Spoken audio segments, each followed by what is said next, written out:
오늘의 주요 뉴스입니다. 트럼프 미국 대통령이 수입 철강, 알루미늄 제품에 이어 자동차, 반도체, 의약품에 대해서도 25%가량의 관세를 부과할 예정이라고 밝혔습니다. 우리 핵심 수출 품목이라 대미 수출 타격이 우려되고 있습니다. 정부가 조 단위 자금이 투입되는 철도 지하화 사업 등 사회 기반 시설 사업을 추진해 건설 경기를 뒷받침한다는 계획을 내놨습니다. 지방 미분양 해소를 위해선 중고구 미분양 아파트 3,000가구를 LH가 매입하기로 했습니다.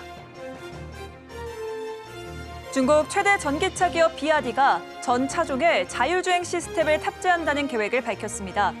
1,000만 원대 저가 모델도 포함돼 있어 가격 장벽을 낮춰 자율주행 대중화를 앞당길지 주목됩니다. 월가에서 기술주 분석의 대가로 유명한 댄 아이브스 애널리스트가 한국을 찾았습니다. 그는 매그니피센트 세븐에 힘입어 올해 미국 기술주 전반이 추가로 25% 상승할 것이라는 전망을 재차 강조했습니다.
여러분 안녕하십니까? 2월 19일 서울경제 뉴스5 시작합니다.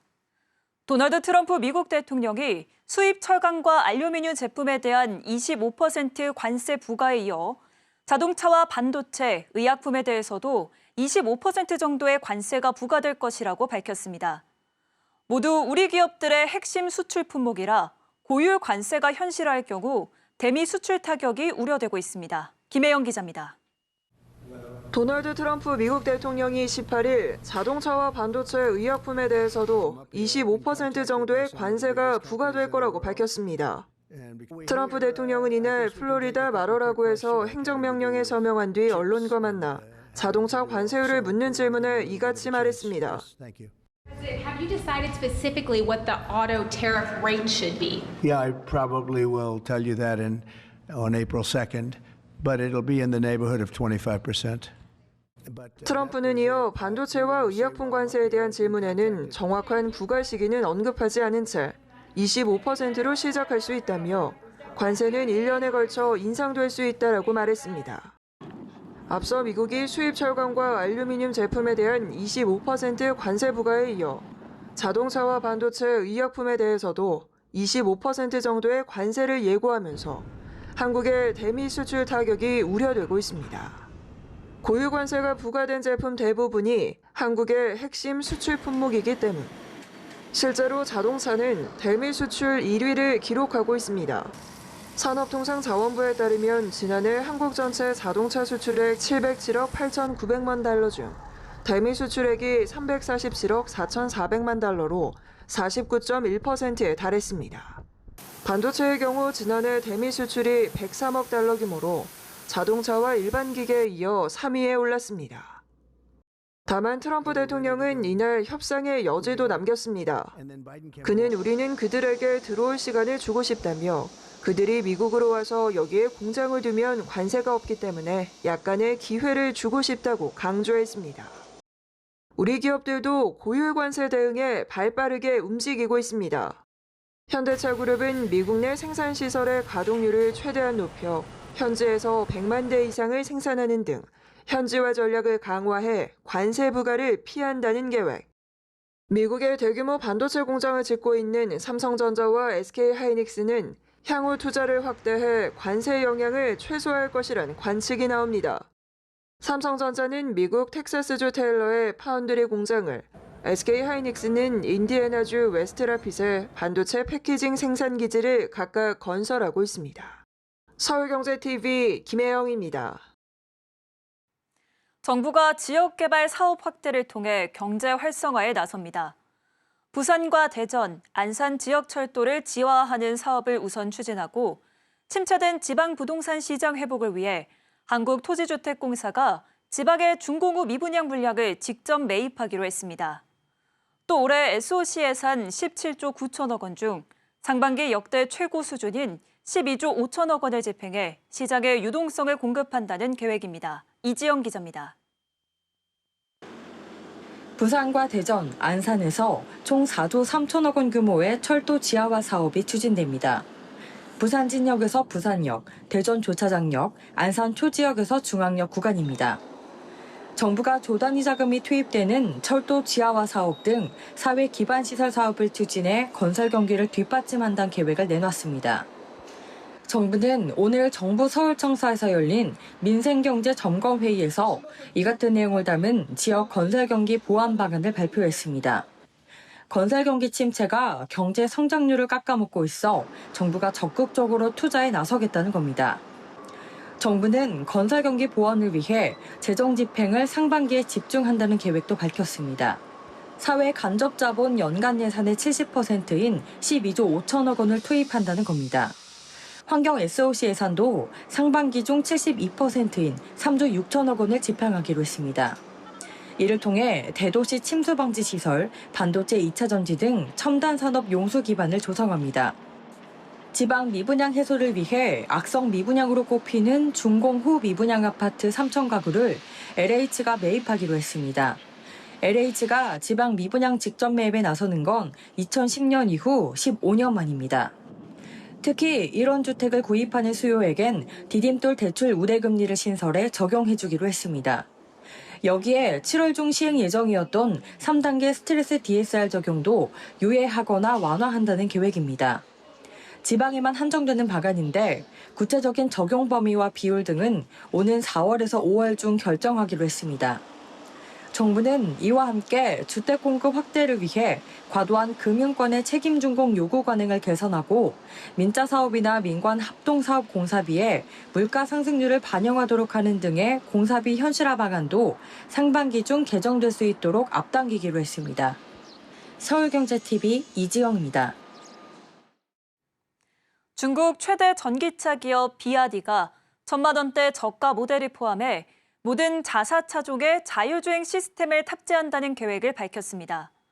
자율주행 분야에서 앞서가던 미국 테슬라 등을 추격하고 자율주행차의 가격 장벽을 낮춰 시장의 대중화를 이끌지 주목됩니다. 이혜란 기자입니다.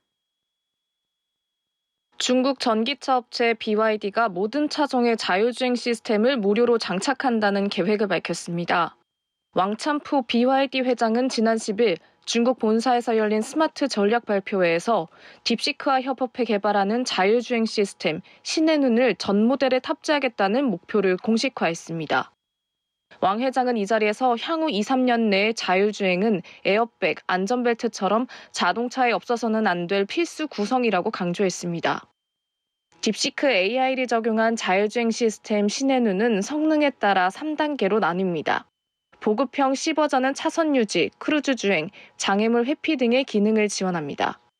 라이다를 탑재하는 고급형 AB 버전은 자동차 주변의 3D 이미지를 생성하고 장애물 우회 등 최적의 경로를 찾는 기능 등을 포함하고 있습니다.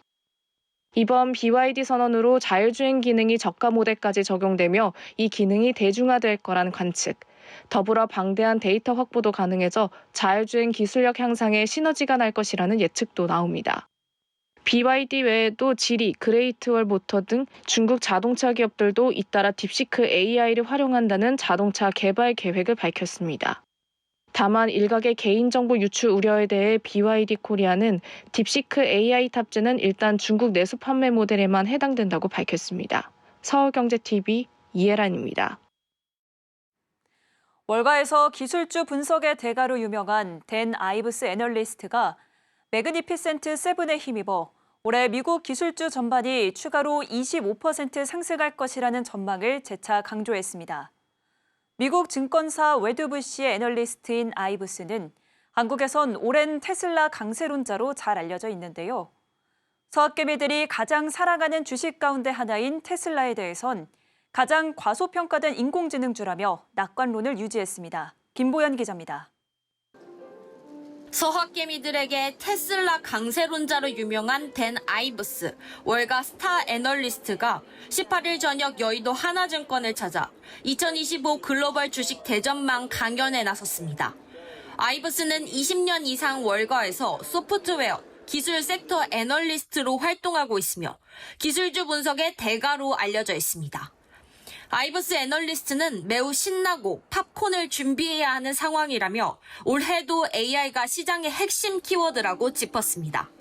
그러면서 AI가 파티라면 아직 밤 10시고 이 파티는 새벽 4시까지 진행될 것이라고 전망했습니다.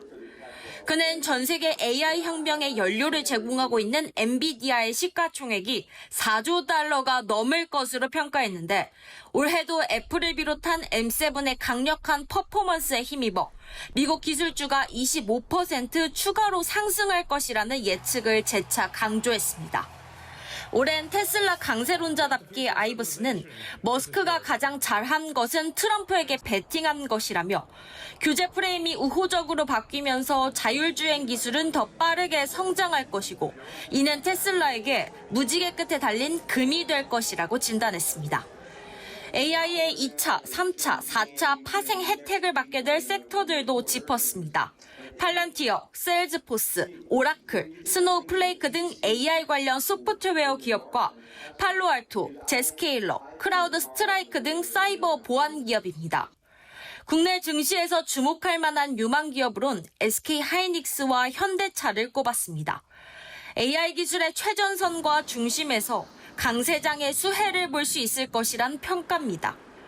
이와 함께 한국 사이버 보안 기업과 미중 갈등 상황서 혜택을 받을 기술 기업도 추천했습니다.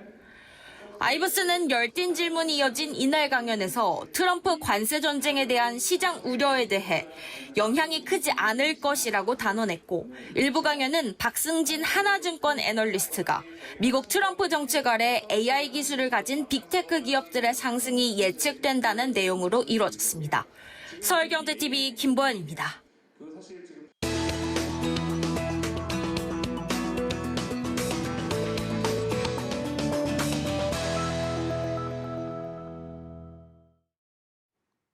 장기 불황에 대응하기 위해 유통업계가 사업 확장에 속도를 내고 있습니다. 특히 새로운 제품군을 들여오거나 그동안 생각하지 못했던 판로를 찾는 등 위기 돌파에 나서고 있는데요. 이혜연 기자와 함께 이야기 나눠보겠습니다. 기자님 어서 오세요. 안녕하세요.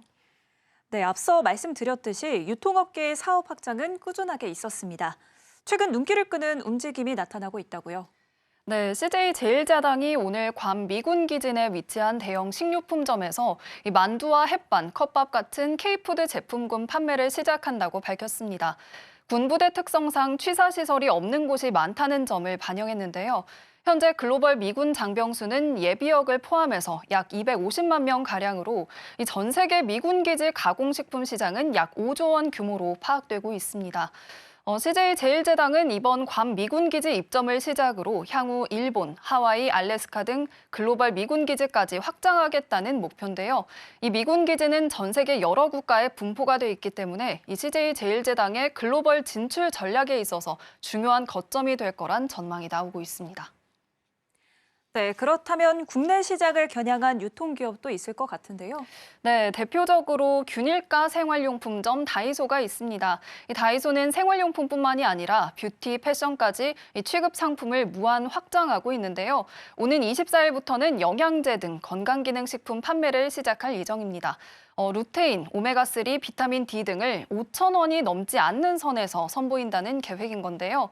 다이소는 건기식 시장 규모가 커지는 상황에 맞춰 새로운 상품군 도입을 결정한 것으로 풀이됩니다. 네, 실제 한국건강기능식품협회에 따르면 지난해 국내 건기식 시장 규모는 6조 440억 원을 기록했는데요. 이는 지난 2021년 대비 16.8% 성장한 수치입니다. 고령화에 따라 건강을 중시하는 트렌드에 맞춰 건기식 판매는 더욱 늘어날 거라는 전망도 나옵니다. 네, 이커머스 업계도 사업 확장이 활발한 분위기입니다. 어떤 식으로 움직이고 있나요? 네, 이 식료품이나 생필품 위주로 판매하던 쿠팡, 컬리 등 대표적인 이커머스 기업들이 새로운 고객층 유입을 위해서 럭셔리 뷰티 카테고리를 론칭하거나 명품 쇼핑 브랜드들을 입점시키고 있습니다. 쿠팡은 로켓 배송으로 명품 배달에 나섰고 컬리도 향수, 바디, 메이크업 등 이 럭셔리 뷰티 제품을 샛별 배송하고 있는데요. 가시적인 성과도 나타나고 있습니다. 컬리에 따르면 뷰티 컬리의 지난해 럭셔리 뷰티 카테고리 성장률은 약 40%를 기록하면서 통계청이 지난 4일 발표한 지난해 온라인 화장품 부문 성장률인 7.5%의 5배가 넘는 수치를 기록하기도 했습니다. 네, 그렇다면 유통업계가 최근 왜 이렇게 사업 다각화에 사활을 걸고 있는 걸까요? 네, 이 장기 불황 그리고 내수 부진이 원인으로 꼽힙니다. 통계청이 어제 발표한 2024년 4분기 및 연간 지역경제 동향에 따르면 지난해 전국 소매 판매는 2.2% 감소했습니다. 소매 판매의 감소는 2010년 관련 통계 집계 이래 처음인데요. 기업들이 기존의 유통구조에서 벗어나서 새로운 성장 동력을 찾고 있는 겁니다. 특히 최근 소비자들이 건강, 편리함, 가성비 등을 추구하는 트렌드가 강해지면서 이에 맞춘 신사업 발굴이 필수 전략이 되고 있는데요. 글로벌 시장에서 K푸드와 같은 한국 식품에 대한 관심이 높아지는 것도 이 기업들의 확장 움직임을 가속화하는 요인 중 하나로 꼽힙니다. 네, 지금까지 이혜연 기자와 이야기 나눠봤습니다. 오늘 말씀 고맙습니다.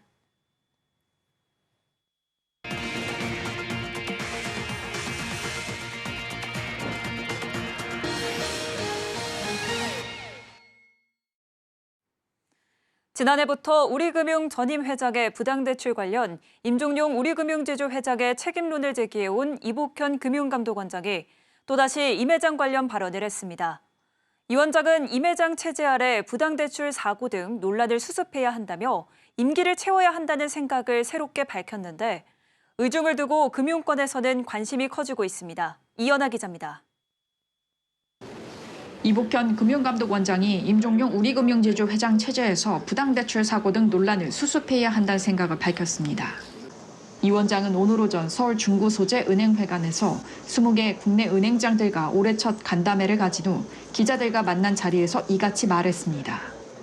이 원장은 우리은행 내 상업은행과 한일은행 시절부터 이어진 파벌을 지적하며 내부 통제가 흐트러진 상황에서 임 회장이 갑자기 빠지게 되면 거버넌스에 큰 문제가 생길 수 있다고 말했습니다.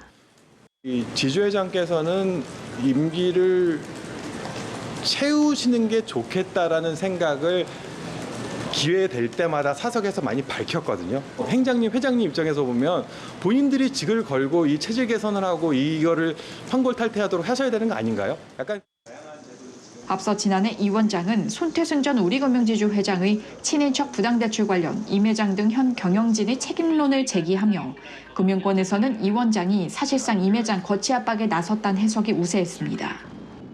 지난 4일 기준 우리금융은 손 전 회장 친인척 부당대출 730억 등 총 2,334억 규모 부당대출이 실행된 사실이 드러났습니다. 이 원장은 지난해 8월 한 방송사에 출연해 2023년 가을 임 회장 등이 손 전 회장의 대규모 부당대출에 대해 보고받은 정황을 확인했다며 늑장 보고에 대해 명확히 책임져야 할 사안이라는 발언을 시작으로 감독당국 수장의 이례적인 비판이 이어져 왔습니다. 금융권에서는 이 원장의 과거 임 회장 거치 압박의 수위를 높여왔던 입장과 달라진 이번 발언을 두고 관심이 커지고 있습니다. 현재 우리금융은 수건사업 비은행 강화를 위해 동양생명과 ABL생명 보험사 인수를 추진 중이고 금감원의 경영 실태평가에 따라 인수심사 결과가 달라질 수 있는 상황입니다. 이 원장은 현재 진행 중인 우리금융 경영 실태평가 결과 도출 관련 엄정하고 원칙대로 진행할 것이라고 밝혔습니다. 서울경제TV 이연아입니다. 하나그룹이 사업 재편 등을 통해 오너 3세 경영 승계에 속도를 내고 있습니다. 하나그룹의 금융부문은 김승현 회장의 차남인 김동원 하나생명 사장이 맡을 전망인데요. 다음 달 열리는 정기주주총회에서 김동원 사장의 경영권 승계와 김 사장의 경영수업 멘토로 여겨지는 여승주 대표이사 부회장의 연임 여부에 업계 관심이 모이고 있습니다. 김도화 기자입니다. 하나그룹이 최근 핵심 계열사의 지분 정리를 통해 승계 구도를 구체화한 가운데 다음 달 열리는 한화생명 정기주주총회에 이목이 집중되고 있습니다. 다음 달 사내이사 3명의 임기가 만료되면서 김동원 사장의 사내이사 선임 여부가 화두로 떠오른 겁니다. 재계에선 한화그룹의 승계 작업이 막바지에 이르면서 김 사장의 이사회 등판 시점이 가까워졌다는 관측을 내놓고 있습니다. 실제 김 사장은 보험사 오너 3세 중 승계 속도가 가장 빠릅니다. 지난 2014년 한화생명에 입사해 2023년 최고 글로벌 책임자 사장으로 승진한 김 사장은 올해로 경영 수업 12년 차에 들어섰습니다. 김 사장은 한화그룹 내 금융부문을 이끌며 해외 사업에 가장 힘을 쏟고 있습니다. 베트남과 인도네시아, 미국 등 해외 투자처를 발굴해 새로운 동력을 찾고 있습니다. 여기에 최근 2년 새 외국계 금융회사 지분 인수를 추진하며 경영 능력을 입증해 보이고 있습니다. 인도네시아 손해보험사인 리포 손해보험 인수와 인도네시아 노브은행 지분 인수, 미국 증권사인 벨로시티 지분 인수 등 해외 사업 확장에 공격적으로 나서고 있습니다. 지난해에는 한화저축은행을 인수하면서 종합금융그룹으로 도약을 위한 토대도 마련했습니다. 저축은행 인수로 수신 기능까지 확보하면서 다른 금융계열사와 시너지를 구상할 수 있는 포트폴리오가 구축된 겁니다. 김 사장의 사내이사 선임은 조직 장악력을 높이고 책임 경영을 통한 기업 가치 제고를 꾀할 수 있다는 분석이 나옵니다. 한편 김 사장의 경영 수업 멘토로 여겨지는 여승주 부회장은 다음 달 정기주총을 끝으로 대표이사 임기가 만료되는데 연임 여부에도 관심이 쏠립니다. 서울경제TV 김도아입니다. 인수합병과 새 항공사 출범 등 국내 저비용 항공사 업계에 지각 변동이 거세게 일고 있습니다. 기존 단거리 운항, 박리담의 형식의 수익 구조를 넘어 각자의 전략을 내세워 소비자에게 다가갈 준비를 하고 있는데요. 그간 포화 상태였던 LCC 시장이 각사의 경쟁력을 가리는 무대가 될 거란 전망이 나옵니다. 김효진 기자입니다. 국내 LCC 업계가 인수합병과 새 항공사 출범 등 지각 변동을 본격화하고 있습니다. 위닉스에 인수된 전플라이강원, 파라타항공은 새 출발을 앞두고 있습니다. 국토부에 운항증명 승인을 준비하며 객실 승무원 등 직원을 대규모 채용 중입니다. 오는 6월 1호기 에어버스 330을 도입해 이르면 8월부터 운항을 시작한다는 계획입니다. 에어버스 330은 장거리 운항이 가능한 기종으로 향후 장거리 운항도 계획 중입니다. 대한항공과 아시아나항공 자회사 LCC인 진에어와 에어서울, 에어부산도 화학적 결합에 속도를 내고 있습니다. 항공업계에 따르면 최근 진에어와 에어서울, 에어부산은 정규 운항 항공편에 대해 직원들의 상호 우대 탑승 협약을 체결했습니다. 통상 항공사들은 직원 우대 정책의 일환으로 자사 혹은 계열사 항공권을 시중보다 저렴한 운임에 공급합니다. 대한항공과 아시아나항공의 자회사 LCC들이 한솥밥 먹는 사이가 된 셈입니다. 티웨이 항공은 최근 경영권 분쟁이 마무리될 조짐을 보이고 있습니다. 최근 소노 인터내셔널은 티웨이 항공을 대상으로 제기한 의안상정 가처분 신청을 취하했습니다. 티웨이 항공 최대 주주인 예림당이 2대 주주 대명 소노그룹의 경영권 매각 의사를 밝혀 대명 소노가 가처분을 취소한 것으로 분석됩니다. 파라타 항공과 티웨이 항공, 에어프레미아 등 장거리를 운항하는 LCC가 늘어나며 단거리 중심 운항이라는 기존 전략도 깨지고 있습니다. 업계에선 이 같은 일련의 지각 변동 과정을 거쳐 국내 LCC 업계의 포화 상태가 어느 정도 해소될 것으로 보고 있습니다. 각사의 전략과 기단, 보유 대수 등 경쟁력에 따라 실력자가 가려지는 변곡점이 될 거란 관측입니다. 서울경제TV 김효진입니다. 국내 양대 플랫폼 기업인 네이버와 카카오가 한국경제인협회에 합류합니다. 그간 두 회사는 한경협 가입 요청에 검토 중이라는 입장을 밝히며 가입을 고심해 왔었는데요. 이번에 합류를 결정한 건 글로벌 기술 경쟁이 심화하면서 기업 간 협력 필요성이 커진 영향으로 분석됩니다. 이수빈 기자입니다. 네이버와 카카오가 한국경제인협회에 합류합니다. 글로벌 기술 패권 경쟁이 치열해지는 상황에서 국내 기업 간 공동전선을 구축할 필요가 있다는 판단이 작용한 것으로 풀이됩니다. 한경협은 내일 정기총회를 열고 네이버와 카카오를 포함한 신규 회원사 가입 안건을 승인할 것으로 알려졌습니다. 한경협이 네이버와 카카오를 비롯한 IT 기업들의 가입 러브콜을 보낸 건 지난 2023년부터입니다. 그간 두 회사는 한경협 가입 요청에 검토 중이라는 입장을 밝히며 가입을 심사숙고해왔습니다. 이런 두 회사가 한경협의 합류를 결정한 이유는 급변하는 글로벌 산업 환경의 영향이 컸던 것으로 관측됩니다.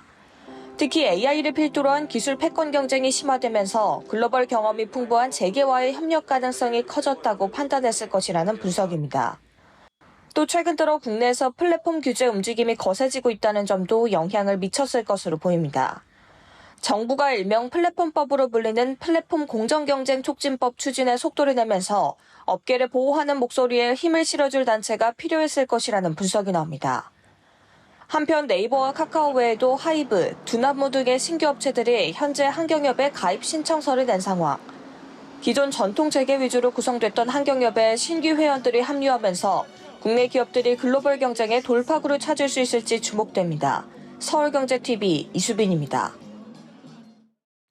롯데케미칼이 파키스탄 법인 보유 지분 75.01%를 파키스탄 투자사인 아시아파크 인베스트먼트와 아랍에미리트 석유화학업체인 몽타주 오일 DMCC 컨소시엄에 매각하는 주식 매매 계약을 체결했습니다.